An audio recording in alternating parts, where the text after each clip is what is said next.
My name is Alina Fox. I'm 30 years old, and I make a living making sure other people's houses don't burn down. I'm a licensed electrician in Boston. I own a small company, two vans with my logo on the sides, a couple of guys on payroll, and a folder full of permits and inspections with my name stamped on every page. When something fails, I don't panic. I find the bad connection, the burned wire, the overloaded circuit. I trace the fault, isolate it, fix it. I just never thought the fault line would be my boyfriend, smiling in a tux while he mocked my mother to her face. I grew up in Southie. Our apartment was small and loud, the neighbors, the traffic, the pipes that groaned every time someone showered. But the kitchen was always bright. My mom, Rosa, used that kitchen like it was a laboratory. She worked 3 jobs when my dad walked out: cleaning houses, waiting tables, doing whatever she could. Then came home and tested recipes at midnight, like nobody told her exhaustion was supposed to be a limit. She used to say, "One day, mija, it won't just be their kitchens I'm cleaning. I'll be feeding them. They'll dress up to eat my food." I believed her. I watched her save every tip, every extra paycheck, every quiet dollar. It took her 15 years, but she did it. She opened Rose's Catering. First church events, small birthdays, graduations, then bigger things. She reinvested every cent, learned how to negotiate contracts, how to manage staff, how to read people who thought their money made them smarter. Now she owns a commercial kitchen in Dorchester, 12 employees, a schedule booked months out. I wired that kitchen myself, for free. That's the thing about my mom. She built something from nothing. Every outlet, every pot, every payroll check is proof she refused to stay where life dropped her. Which is why what happened at the Whitfields' Christmas party still makes my chest burn. I've been with Adrian Whitfield for about 18 months. He's 28, Beacon Hill born and bred. His family name is the kind they put on brass plaques and charity boards. He calls himself a social media entrepreneur, which is a dressed-up way of saying he posts undersaturated photos of expensive coffee and weekend trips funded by his trust fund. When we met, I was rewiring a brownstone in Back Bay. He was there filming content for a historic interiors reel.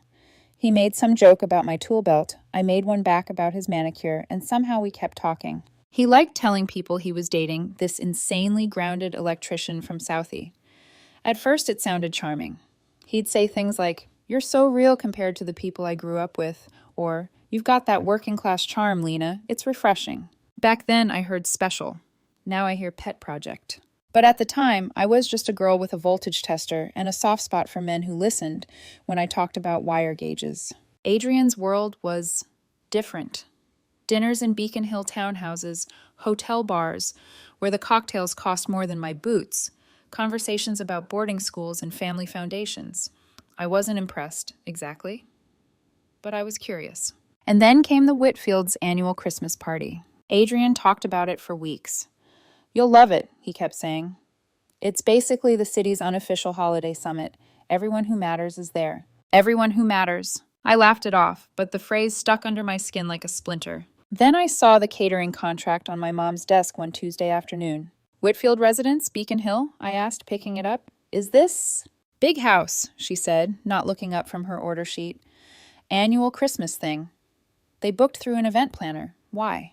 I stared at the name. My boyfriend's family. My mother's client. I don't believe in fate. I believe in cause and effect. But that coincidence felt like the universe flipping on a light switch. "You know who lives there?" I asked. She shrugged. "Rich people with more money than manners, usually. As long as they pay on time and don't scream at my staff, I don't care what their last name is." I almost told her. "That's my boyfriend's family." But something made me stop. Maybe I wanted to see what happened if my worlds collided without a script. The night of the party, Beacon Hill looked like a snow globe. The Whitfields' brick mansion glowed with warm light and garlands. A valet took my keys, like my 10-year-old truck wasn't out of place between the imported cars. Inside, it was every movie you've ever seen about old money. Crystal chandeliers, a staircase meant for entrances, people in clothes that probably had names like Winter Collection instead of sweater. I found Adrian near the bar, laughing with his friends like he'd been poured into his tux. "Lena," he kissed my cheek, eyes sweeping over my black dress. "Perfect. Simple, but elevated. See? I told you we'd make Beacon Hill out of you yet." I smiled, because the room was full of his people, and it felt dangerous not to. Over his shoulder, I caught a glimpse of the dining room. White linens, candlelight, servers moving like choreography. And there, in the doorway to the kitchen, in a crisp black uniform with her hair pinned up, was my mother. She was checking the buffet setup, directing her staff, making sure each platter was angled just right. Her face was serious, focused, professional. I'd seen that look 1,000 times in our cramped apartment kitchen. Seeing it here, in this mansion, made my throat tight. "Hey," one of Adrian's friends, Madison, said, following my gaze. "Do you know her?" My chest swelled with pride. "Yeah," I started. "That's my—" "Oh," Adrian cut in smoothly, without even looking. "That's just Alina's mom. She's like the glorified housekeeper for tonight." The words landed like a slap. Glorified housekeeper. My jaw clenched. "Actually," I said, louder than I meant to, "she owns the catering company. Rosa's Catering. This is her business." Adrian rolled his eyes, his lips curved in a lazy, practiced half-smile.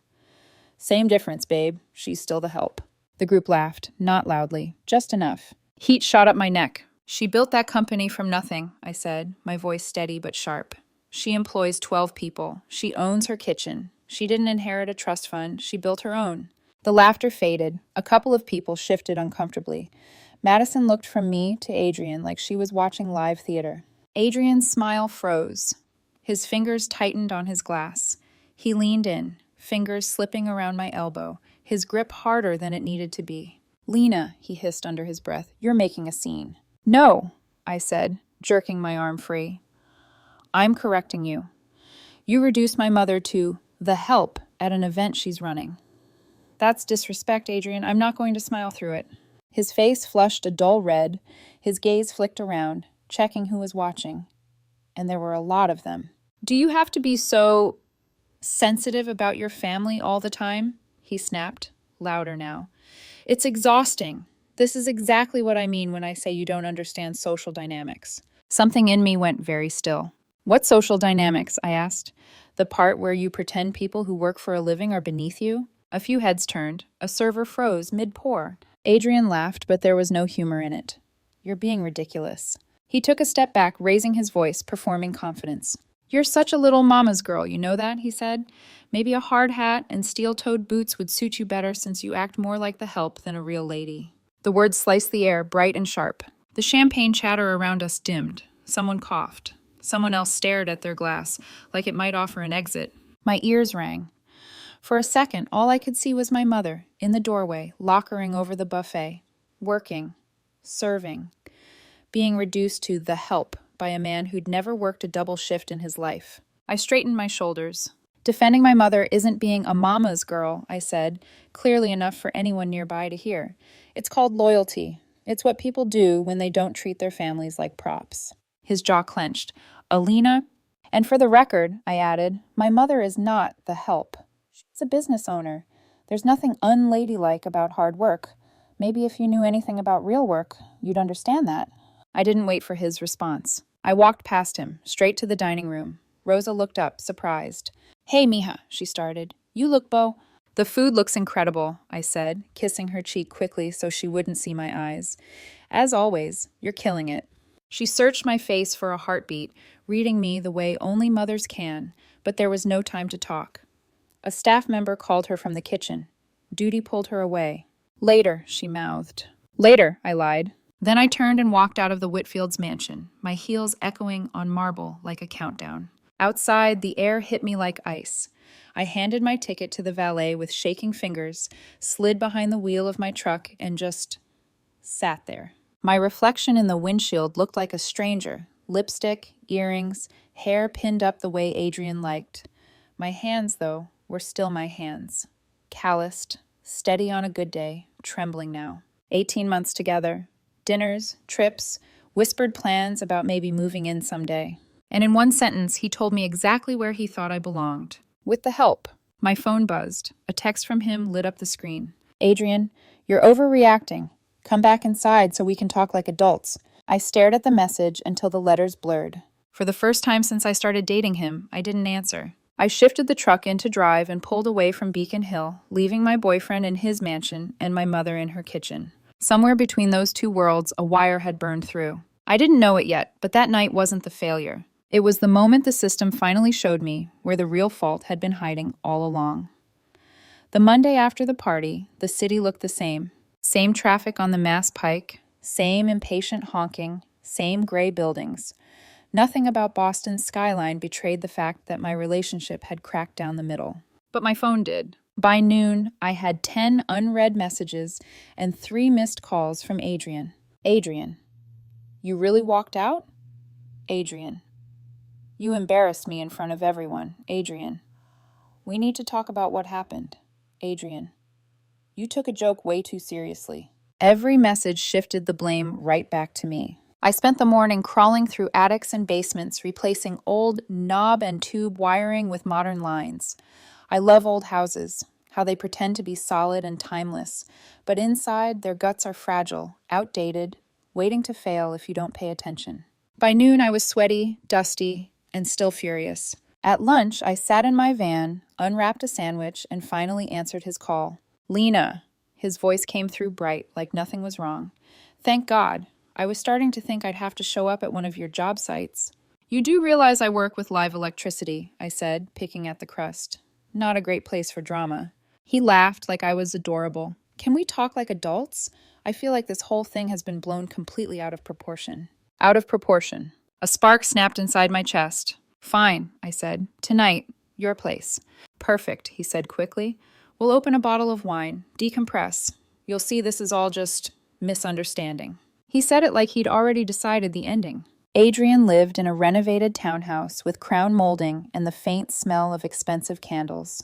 When I stepped inside that night, it was like the party all over again. Soft lighting, curated jazz, a bottle of red already breathing on the coffee table. He greeted me with a kiss on the cheek that landed more like a peace offering to a client than affection.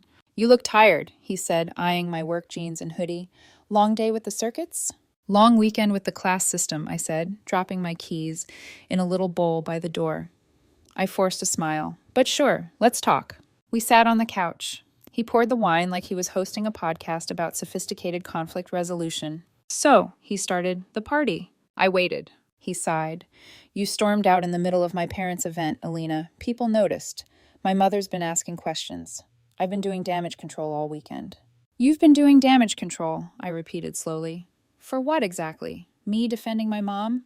For making a scene, he said, his jaw tightening.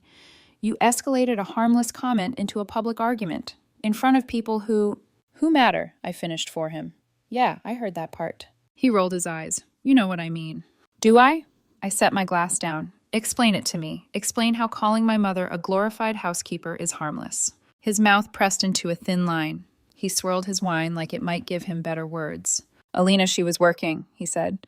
She was staff. Saying she was basically the housekeeper was just shorthand. Banter. You know how people talk at those events. No, I said. I don't. Enlighten me. He exhaled sharply. You can't be this naive. There are dynamics. When you're in certain circles, you don't brag about your family's work situations. It's tacky. It makes people uncomfortable. Work situations. I stared at him. Owning a successful business is tacky now? That's not what I said, he snapped. You twist everything. I'm asking you to untwist it, I said, voice steady. You said my mom was still just the help. You mocked me for standing up for her. You called me a mama's girl in front of your friends. It was a joke. His voice went up a notch. God, you are so sensitive about anything related to your family. It's exhausting. You act like any criticism or teasing is a personal attack on your bloodline. It wasn't teasing, I said quietly. It was contempt. He scoffed. You're being dramatic. A beat of silence stretched between us.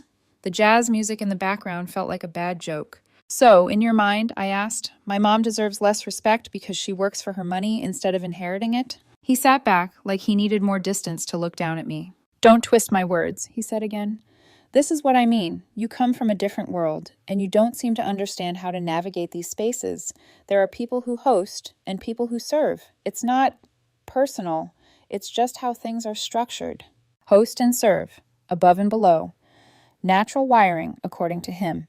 And where do I fit, I asked, in this structure? He hesitated. That tiny pause was louder than anything he'd said all night. You're, he started, different.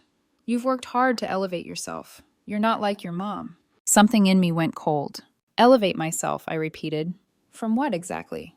He shifted, uncomfortable for the first time, from where you started. Which was what? I pressed. Be specific. His eyes flashed. This interrogation thing you do? It's very Southy. There it was, the word he'd always said with a smirk, the one that used to feel like a quirky nickname for my childhood, not a label he thought he'd risen above. We stared at each other. I didn't come here to fight, he said finally, his tone softening. I came here because I care about us, because I think you let your pride about your family glare get in the way of your future. My future, I repeated, meaning you. His silence was its own answer. I stood. You're right, I said. There's a gap between how we see the world. I don't think we're going to close it by pretending your comments were jokes. He watched me walk to the door. You're really leaving again? He asked, incredulous. I have work in the morning, I said. Real work. That night, I lay on my couch, staring at the ceiling, my apartment dim except for the glow from the streetlights. I replayed every little comment from the past year and a half. How he'd fixed my outfits before dinners. The shirt is cute, but maybe something a little less construction site for tonight, okay? How he'd redirected conversations whenever I talked about a project I was proud of. We don't have to bore everyone with wiring diagrams, babe. How he'd joked in front of his friends about my adorable working-class charm, like I was a quirky character he'd picked up to make his life feel more authentic. I used to laugh. I used to think, this is what happens when two worlds collide. It's funny, a little awkward, but it works because we love each other. Now all I could think was, it works as long as I stay in my place. My phone buzzed on the coffee table. A notification from Instagram. Adrian had posted a story. I opened it. A shot of Beacon Hill at night. White lights in the trees. Text overlaid. Learning to rise above drama is part of growing up. No tag, but it didn't need one. I turned off my phone. There's a moment on every job when you realize a system isn't just old, it's dangerous. The wires aren't just worn, they're cracked. The insulation is missing. The whole thing is a fire waiting to happen. Once you see it, you can't unsee it. The next day at lunch, I called Tommy. He's one of my oldest friends, a guy I met on a job site years ago, the kind of person who says little but notices everything. Hey, he answered. What's up, Fox? Serious question, I said, peeling the label off a water bottle. Has Adrian ever said anything weird about me or my family when I wasn't around? There was a pause, the kind that stretches, heavy. Tom, I pushed. Be honest, I can handle it. He sighed. Maybe we should talk in person. My stomach dropped. That bad? I'll meet you at Murphy's after work, he said. 6 o'clock. Murphy's is the kind of bar where the floor's a little sticky, and nobody cares what your last name is as long as you tip. I got there early, took a corner booth, and watched the door until Tommy walked in, his work shirt still dusty, hair flattened from a hard hat. He slid into the seat across from me, ordered a beer, and looked at me for a long moment. You sure you want to know? He asked. No, I said honestly, but I need to. He nodded slowly. Okay. Remember that night we went to the North End with Adrian and his friends? The fancy bar with the martinis that tasted like perfume? Unfortunately, I said. You went to the bathroom, he continued, and Adrian started holding court, talking about how he's broadening his horizons by dating someone outside his social circle. My jaw clenched. Go on. He said, Tommy swallowed, he was basically doing charity work. My fingers tightened around my glass. Charity work, I repeated. Trying to elevate someone from a lower social class, Tommy said, like it was some kind of social experiment. Sarah, his girlfriend, was there. She heard all of it. I swallowed hard. What else? He called you dating down, Tommy said quietly. Said the problem with people like you is you never really learn to fit in. That you try, but you can always tell where you came from. The bar noise faded around us, replaced by the roar of blood in my ears. I should have told you sooner, he added. I didn't know how, and I kept hoping maybe it was a one-off. Then the party happened. It's not a one-off, I said, my voice flat. It's who he is. We sat there in silence for a moment. The TV over the bar flickered. With some game, neither of us was watching. Alina, Tommy said finally, that guy doesn't see you as his equal. He sees you as a project, a story he gets to tell. I thought of the way Adrian introduced me sometimes. She's an electrician. I know, right? It's kind of hot. I'd laughed, thinking he loved that I did something real. Maybe he just loved that he could spin it. Thanks, I said, my throat tight, for telling me. He nodded. What are you going to do? I stared at the condensation sliding down my glass. I don't know yet, I said, but I think step 1 is stop pretending this is about one bad joke at a party. Later that night, I drove to my mom's kitchen. The air inside smelled like roasted garlic and sugar. Her staff had gone home. Only a few pans clattered in the back as she cleaned up. "Hey, mija," she called without turning around. "What brings you here so late?" "I needed to see something solid," I said. "Something you built." She wiped her hands on a towel and finally turned, taking one look at my face. "What did he do?" she asked softly. I told her everything. The party, the glorified housekeeper comment, the lecture about social dynamics, the charity experiment talk, the dating down. Every condescending word, laid out like evidence on a table. By the time I finished, her eyes were wet, but her jaw was set. "That boy," she said slowly, "doesn't see you. Not really. He sees what he thinks you represent. Some fantasy of being generous and modern while still believing he was born above you." I blinked back tears. "Why didn't you tell me you felt weird around him before?" She shrugged one shoulder. "You were happy. Or you thought you were. I didn't want to be the one to flip the switch off." I laughed, a sharp, broken sound. "Switch is off now." She stepped closer, cupped my face in flower-rough hands. "Listen to me," she said. "You are not a charity case. You are not dating down or up. You are Alina Fox. You work for what you have. You stand up for the people you love. There is no world where his last name makes him more valuable than you." A tear slid down my cheek. She brushed it away with her thumb. "Don't let some boy born on a cushion tell you your worth," she added. "He's never had to build anything. He doesn't know what real value is." Something in my chest realigned, like a breaker finally reset. "I don't think he's going to change," I said quietly. "I know he's not," she replied. "The question is, what are you going to do about it?" I looked around the kitchen, the stainless steel counters, the hanging pots, the order board full of events she'd booked on merit, not pedigree. Somewhere deep inside, anger cooled into something sharper. "I think," I said slowly, "I'm going to stop hoping he'll see me clearly." I met her eyes. "And start making sure the right people see him clearly instead." By Wednesday afternoon, I'd convinced myself I was done crying over Adrian. I wasn't done being angry, and I definitely wasn't done being confused.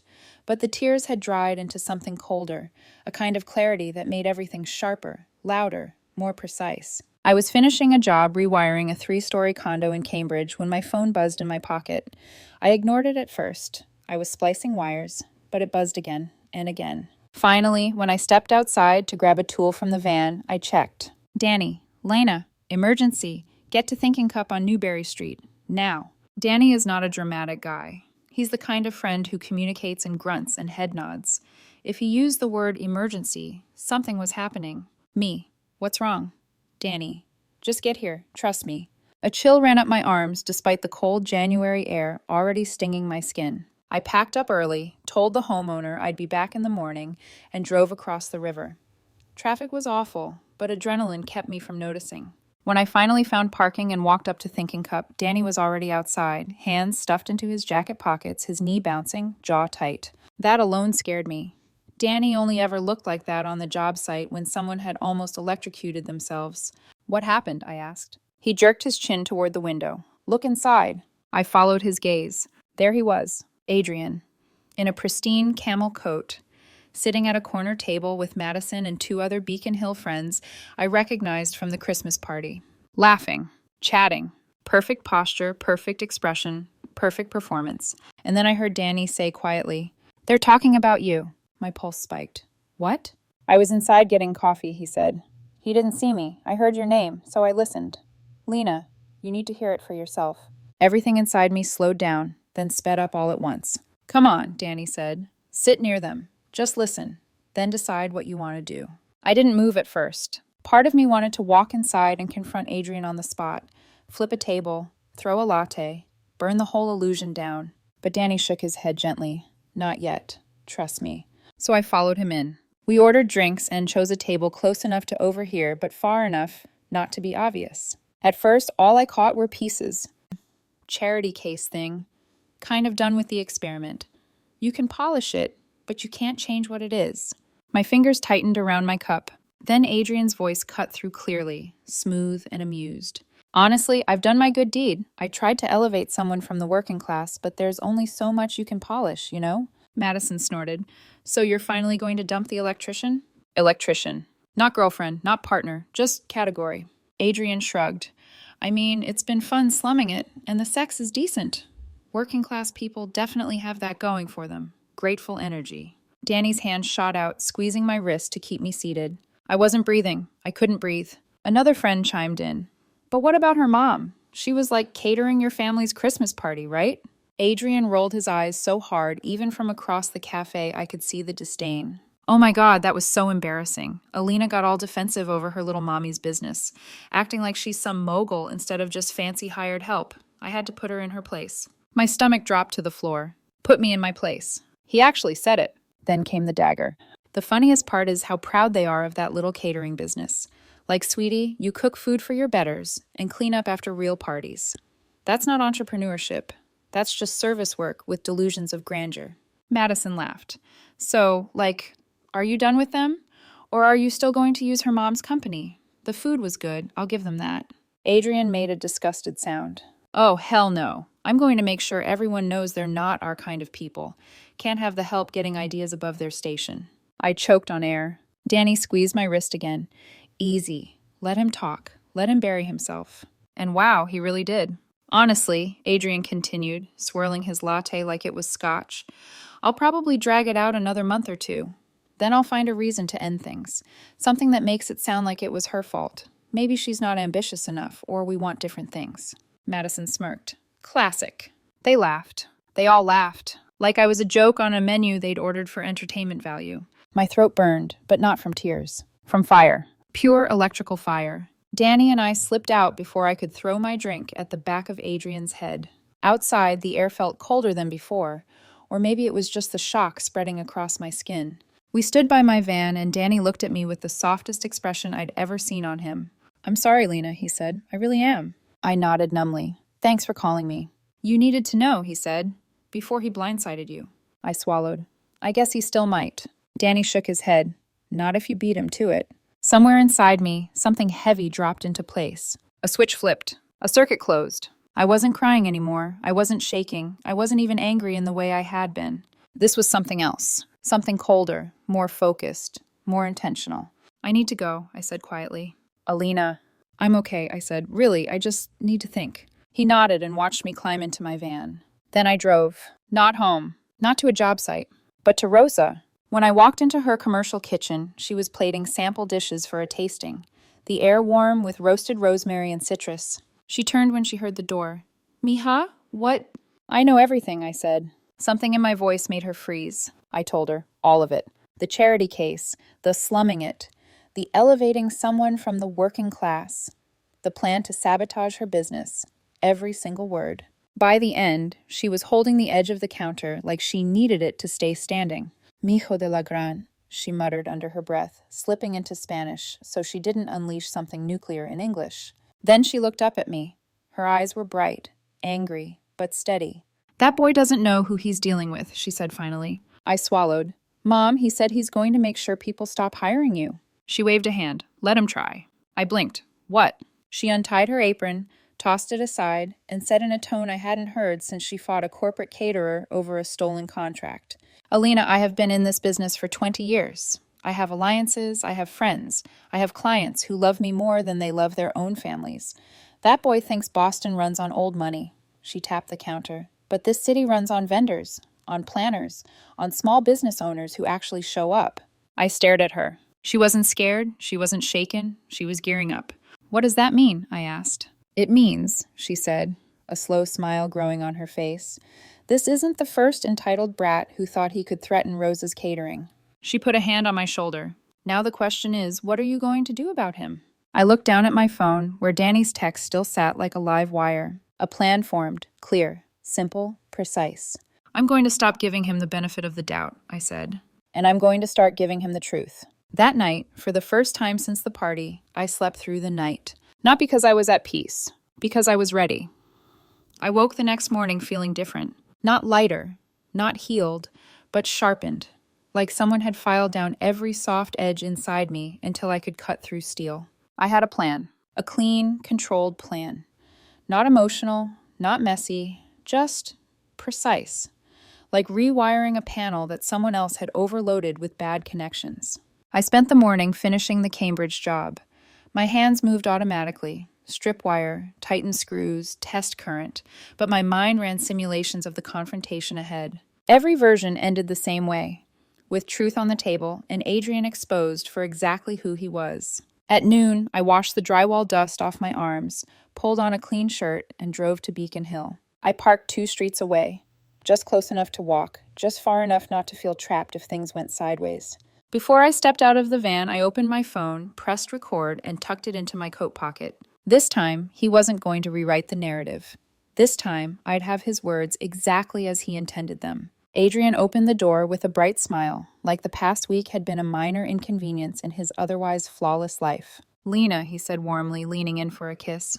I stepped back. His smile flickered. "Okay," he murmured, stepping aside to let me in. "So we're still on edge. That's fine. We can fix it."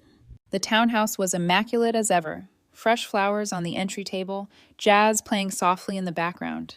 The faint scent of some strategically expensive candle meant to suggest effortless wealth. He always curated his environment like he curated his online persona. "Do you want tea? Wine?" he offered. "No," I said. "I want answers." There was a visible shift in his face, just a micro-expression, a brief tightening around his eyes, the kind that said he knew something was coming, but he didn't know from which direction. "All right," he said slowly. "Let's talk." We sat opposite each other, me on the edge of the chair, him lounging on the sofa like this was therapy he was generously indulging me in. "So," he began, "about the Christmas party." "I'm not here about the party," I cut in. His brows lifted. "Oh?" "I'm here about what you said afterward," I continued, "to your friends, at Thinking Cup."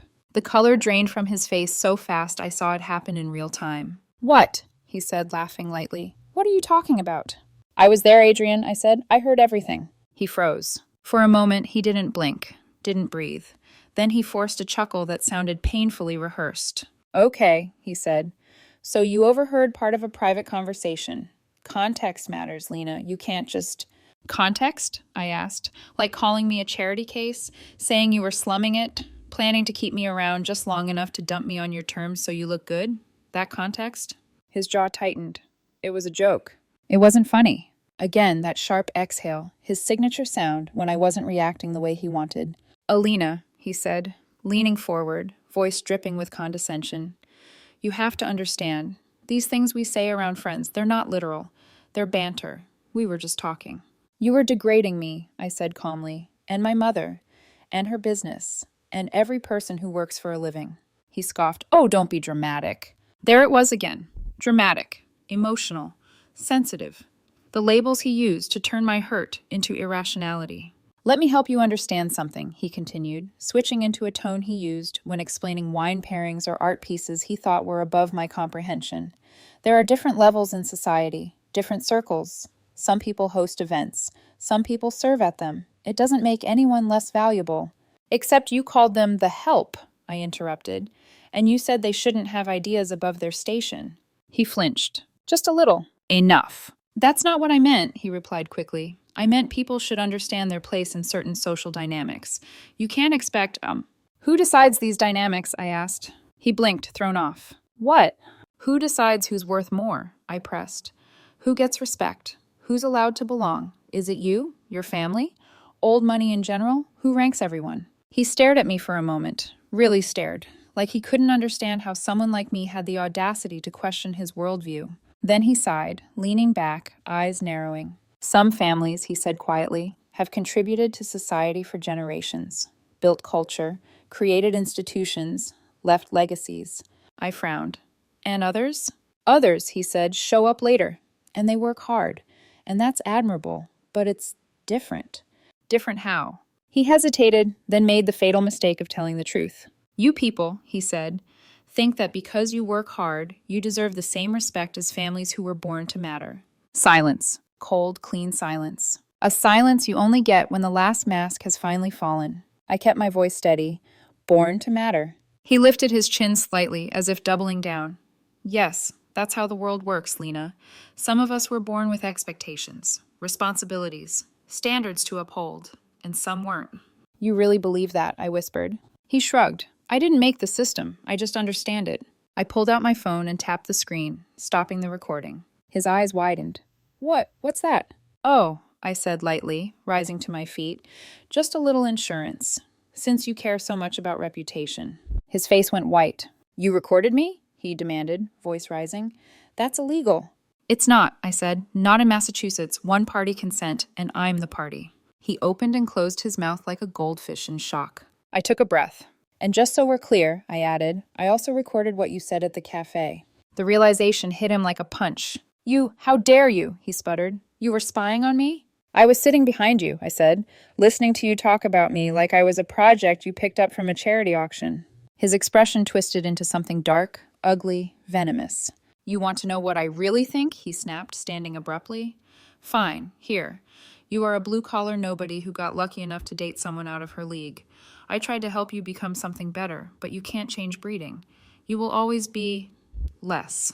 I didn't move, didn't flinch, didn't break. He kept going anyway, fueled by rage and entitlement. And your mother? He spat. Your precious mommy cooks food and cleans up after people like my family. That's not a business. That's delusion. She's nothing. Just the help with a logo.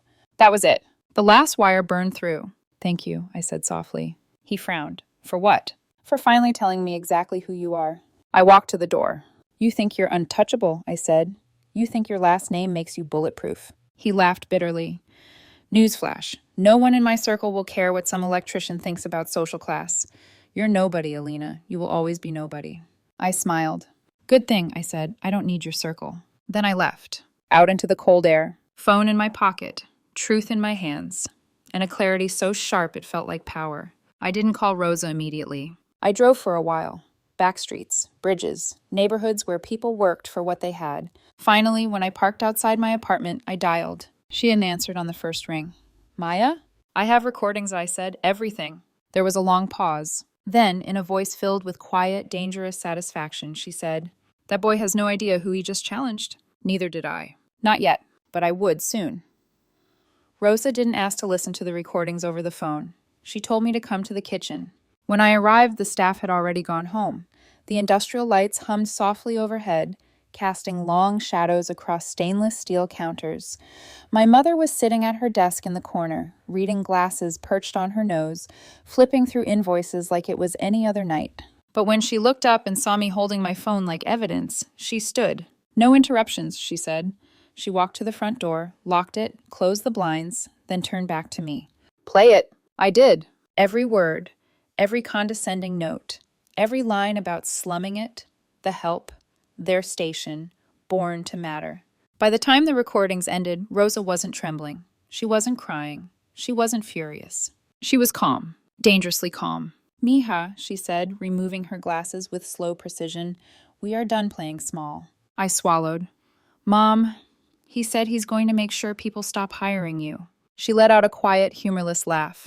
Oh no, she said, he's not. She walked to a shelf, pulled down an old Rolodex, a thick, worn thing, full of names written over decades, and flipped through it until she reached a card labeled, Martinez Elena, personal line. I blinked. You know Elena Martinez? My mother gave me a look. Alina, I've been feeding Boston's elite longer than you've been alive. The Martinez family wasn't just old money. They were older money, a legacy family, and, famously, longtime rivals of the Whitfields. A feud involving property lines, scandalous business mergers, and a rumor about a stolen fiancé dating back at least 2 generations.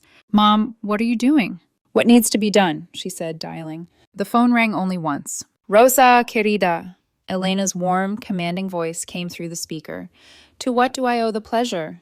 I have a recording you need to hear, my mother replied. Oh, about what? Your favorite subject, Rosa said. Whitfields.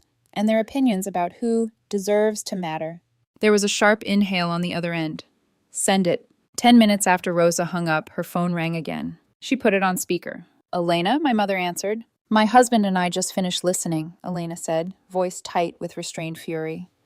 That boy insulted you, your family, and every hardworking person in this city, and he used the phrase, she practically spit the words, people born to matter. Rosa said nothing. She didn't need to. Rosa, Elena continued, would you be available to cater our spring gala, and the charity dinner next month, and my granddaughter's quinceañera, and the Martinez Foundation anniversary in June? My mother blinked. That's a lot of events. Oh, I'm not finished, Elena said briskly. We're also recommending you to the Rosenthals, the Levys, the Perettis, and the Cho family, and to the Boston Arts Council. Your calendar will be full for the year. I stared at my mother as she stared back at me, stunned. Elena's voice dropped, velvet and vicious. And Rosa, let me be perfectly clear. We protect people who work, who build, who create value, not spoiled brats who think they were born royalty. My mom smiled slowly. Gracias, amiga. Elena added, suddenly softening, bring your daughter to the quinceañera tasting. I want to meet the woman who defended her mother so fiercely. Rosa's eyes shimmered. She's right here. Elena said to me, your boyfriend is finished in this city. People like him think money is power. It's not. Reputation is power. She paused. And now he has none. Then she hung up. I realized I had been holding my breath. Mom, I whispered, that was wow. Rosa sank into her chair, exhaling for the first time since I walked in. These people, she said, tapping her chest, they're not my friends because they're rich. They're my friends because I feed their families, their celebrations, their memories. I've shown up for 20 years. I've done good work. That's worth more than any trust fund. I swallowed the lump in my throat. I'm proud of you, she added, standing and cupping my cheek. You showed him what we're made of. Now let's show the rest of Boston too. I hugged her tightly. For the first time all week, something in me loosened. I wasn't ashamed. I wasn't embarrassed. I wasn't less. I was enough, more than enough. But the consequences for Adrian were just beginning. Within 2 days, the event planning community lit up like someone had tripped a 1,000-watt breaker. Planners, coordinators, and caterers talk. Vendors know everything. They saw the recordings. They passed them around like wildfire. Word spread. Adrian Whitfield disrespects service workers, threatens small businesses, believes in natural hierarchies. Event vendors quietly blacklisted him. Then bars, then restaurants, then stylists, photographers, florists. No one wanted to risk being the next person he treated like the help. Even his influencer friends distanced themselves, publicly posting about valuing hardworking collaborators. Boston's old money circle is polite in public, but behind closed doors, they gossip better than anyone. And the Whitfields were suddenly on the wrong side of the conversation. Meanwhile, my life changed too. Not because of drama, because of community. Contractors started sending me jobs. Fox heard what happened, got a remodel in Brookline, need someone reliable. You treated your mom right. We respect that here. You free next week? I don't work with people who look down on family. Want a partnership? My inbox exploded. My booking calendar filled. People I'd done jobs for years ago suddenly reached out. Heard about that Whitfield kid. We're renovating the whole 3rd floor. Want the contract? Turns out the working class doesn't just survive. We show up. We lift each other. We build things that last. 1 week later, I heard from Madison's cousin, who works for a high-end catering company. Apparently, the Whitfields were having trouble finding anyone willing to cater their next event. Something about poor treatment of service providers. Funny, almost poetic. A few nights later, as I finished installing recessed lighting in a refurbished townhome, the owner, a soft-spoken older gentleman, looked at my work and said, "You have excellent craftsmanship, Ms. Fox. I appreciate people who take pride in what they build." I smiled. I appreciate clients who respect the work. He nodded. Real worth comes from creating something, not inheriting it. I froze for half a second, then smiled again. Couldn't agree more. When I packed up my tools and stepped out into the crisp Boston night, I realized something. I had been trying to date up, trying to fit into a world that measured worth by pedigree, trying to shrink myself to look more polished, more elegant, more acceptable. But I never needed their world. I already belonged in mine. A world built on real work, real effort, real loyalty. As for Adrian, he never reached out, never texted, never apologized. Of course he didn't. People like him don't apologize to the help, not unless the world forces them to.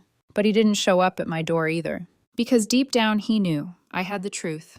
I had the recordings. I had the alliances that mattered. And he had nothing, except a crumbling social circle and a reputation that couldn't be glued back together with money. The recordings are safely stored on my phone, in the cloud, and on a flash drive in a kitchen drawer at Rosa's. Just in case, but honestly, I doubt we'll ever need them. People like Adrian prefer to pretend people like me don't exist, rather than admit they were wrong. And that's fine, because I'm not here to prove myself to him. I'm here to build something real, with my hands, with my mother, with the people who actually matter. Truth isn't loud, it's steady, like a current running through a wire. And when the right people are connected, everything lights up.